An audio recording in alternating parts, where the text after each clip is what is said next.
Hello, I'm John Liu, and I'm really happy to have this opportunity to speak with you today remotely. I'm also very grateful to the Common Land Foundation and the Mustard Seed Trust that make it possible for me to do this work. I have been a professional witness and a student of transformational change in politics, economics, culture, and ecology over my entire adult life. In studying ecology, I learned that evolutionary succession over billions of years led to multidimensional symbiotic systems in dynamic equilibrium. This process is accumulative and leads to the creation, constant filtration, and continuous renewal of the Earth's atmosphere, the freshwater system, the fertility of the soil, and the amazing biodiversity on the Earth. Observing and analyzing how human beings over historical time have degraded natural Earth systems is of critical importance.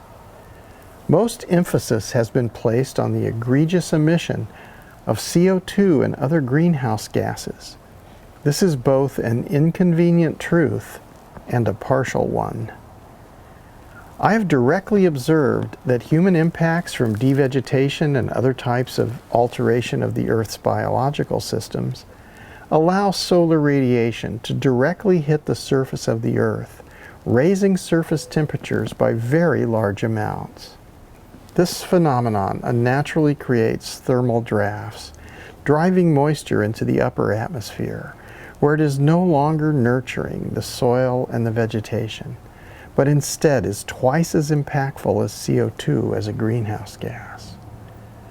We do not only have to restore carbon equilibrium, we also must restore the hydrological cycle, the pedosphere, and specifically the habitat for microbial and fungal communities that form the basis of the web of life by making minerals and nutrients from geologic materials bioavailable to plant and animal life forms.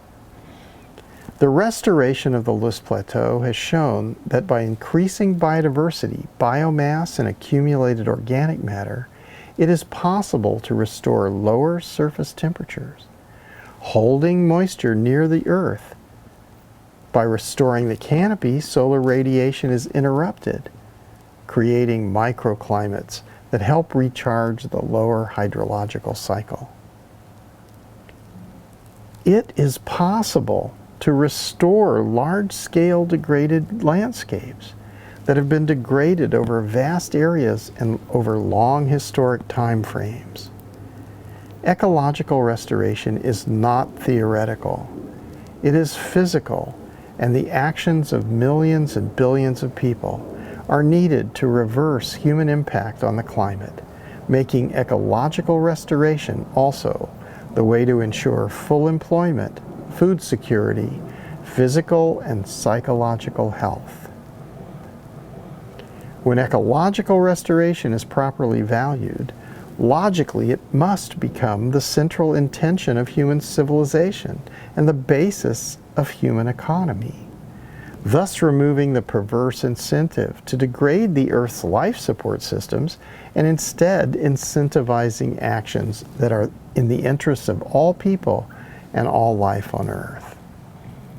People all over the world are already choosing to work on ecosystem restoration.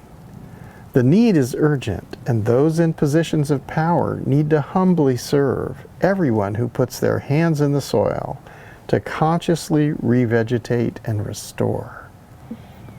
Valuing restoration higher than materialism and honoring the wisdom and stewardship of the indigenous cultures, who have always known that all life is sacred, is a much-needed paradigm shift.